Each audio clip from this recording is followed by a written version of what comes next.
বাজারে ঢুকলেই চোখে পড়ে ছোট্ট একটি দোকান, নজরুল ইসলাম অ্যান্ড সন্স পান বিতান। আর ভিড় দেখে সহজে বোঝা যায় এই দোকানই বাজারের মূল আকর্ষণ। সাতক্ষীরার তালা উপজেলার পাটকেল ঘাটা বাজারের এই দোকানটি এখন যেন একটি নামকরা ঠিকানা।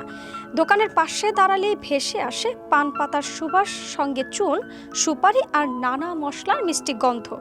মাত্র ৮ থেকে ১০ টাকায় খিলি কিনে কেউ খেয়ে নিচ্ছেন, তার সাথে সাথে আবার কেউ আড্ডায় ব্যস্ত হয়ে পড়ছেন।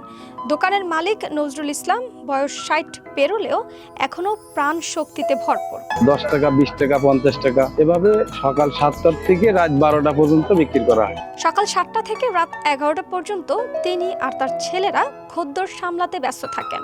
কিন্তু এই সফলতার পেছনে আছে দীর্ঘ সংগ্রামের গল্প। ৪ দশক আগে, অষ্টম শ্রেণীর আগেই পড়াশোনা ছেড়ে জীবিকার সন্ধানে নামেন নজরুল। অন্যের দোকানে কাজ করেই শুরু। সেখান থেকে শেখা আর অভিজ্ঞতাকে কাজে লাগিয়ে ১৯৯০ সালে ধার দেনা করে শুরু করেন নিজের পানের দোকান।